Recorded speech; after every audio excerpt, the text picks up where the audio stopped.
আজকে আমার আলোচনার বিষয় হলো 12ই রবিউল আউয়াল সম্পর্কে আমাদের করণীয় ও বর্জনীয়।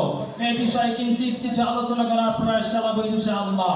মুহতারাম হাজিরিন, সর্বপ্রথম আমরা যেই বিষয়টি জানবো সেটি হলো 12ই রবিউল আউয়ালে আমাদের করণীয় কি। মুহতারাম হাজিরিন, ইসলামে বছরের যেই চন্দ্রবর্ষের 12টি মাস রয়েছে, সেই 12টি মাসের মধ্যে সর্বশ্রেষ্ঠ মাস হলো রমজান মাস, যেটাকে সাইয়্যিদুশ শুহুর বলা হয়েছে বিভিন্ন বর্ণনায়। আর অন্য যে 11 মাস রয়েছে, সেই 11 মাসের মধ্যে 4টি মাস হলো সম্মানিত, যেটা কোরআনুল কারীমের আয়াত ও বিভিন্ন হাদিস দ্বারা বর্ণিত। আল্লাহ তাআলা বলেন, ইন্না ইদ্দাতাশ শুহুরি ইনদাল্লাহি 12 শাহরান ফি কিতাবিল্লাহ, নিশ্চয়ই আল্লাহর কিতাবে, আল্লাহর বিধানে 12টি মাস রয়েছে। সেই 12টি মাসের মধ্যে 4টি মাস হলো সম্মানিত। সেই 4টি মাস হলো জিলকদ, জিলহজ, মুহররম ও রজব।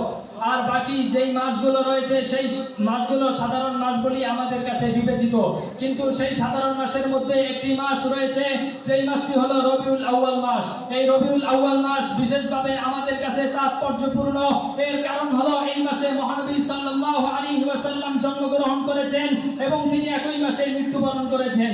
একই মাসে জন্মগ্রহণ ও মৃত্যুবরণ করার কারণে এই মাসটি আমাদের কাছে তাৎপর্যপূর্ণ। সুতরাং মুহতারাম হাজিরিন, আমার নবী তার জন্মদিনে যা করেছেন আমরাও তাই করব। আমার নবী তার জন্মদিনে যা করেননি আমরা তাই করব না।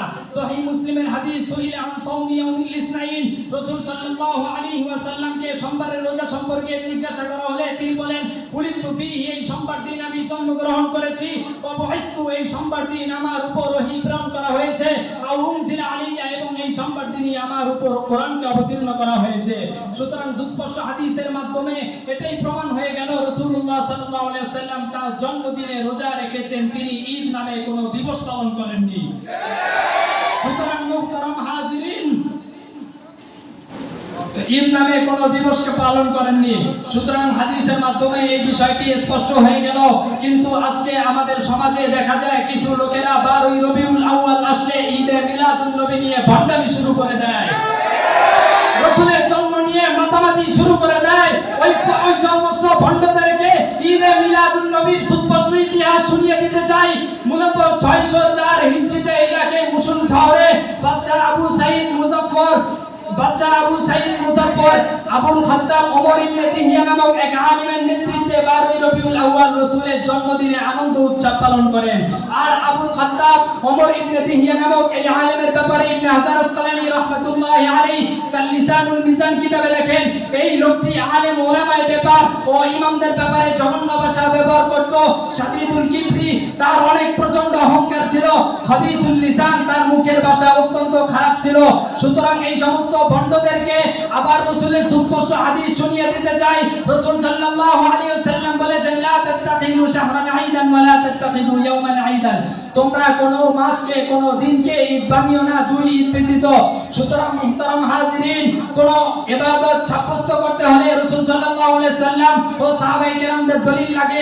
আল্লাহ তাআলা বলেন, কুল ইন কুনতুম তুহিব্বুনাল্লাহ ফাত্তাবিউনি, তোমরা আমার নবীর ইত্তেবা করবে, আমার সাহাবায়ে কেরামদের ইত্তেবা করবে।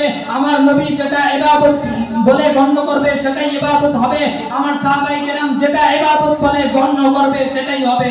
সুতরাং সুস্পষ্ট হাদিসের দ্বারা এবং সুস্পষ্ট ইতিহাসের দ্বারা এটাই প্রমাণিত হয়ে যায় যে রাসূলুল্লাহ সাল্লাল্লাহু আলাইহি সাল্লাম এবং তার সাহাবায়ে কেরাম এবং আমাদের ইমামদের কেউ ঈদে মিলাদুন নবী নিয়ে পালন করেননি।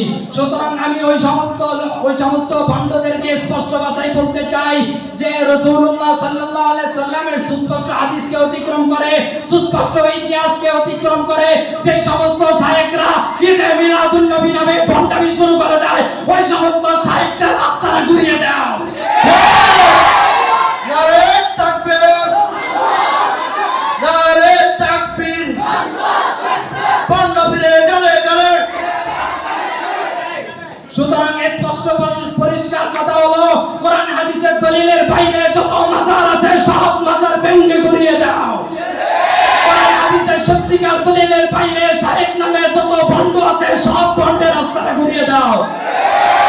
বড় আফসোস ও পরিতাপের বিষয় হলো, আমার নবীর মহত্বকে বাদ দিয়ে, আমার নবীর চরিত্রকে বাদ দিয়ে, তার সাহসিকতা, দানশীলতা, চরিত্রকে বাদ দিয়ে যারা ঈদে মিলাদুন নবী নিয়ে উদযাপন করে, আমার নবীকে গুরুত্ব করে, ওই সমস্ত শায়েখ মাজার সব ভেঙে ঘুরিয়ে দাও। الله وفتح قريب وبشر المؤمنين. السلام عليكم ورحمة الله.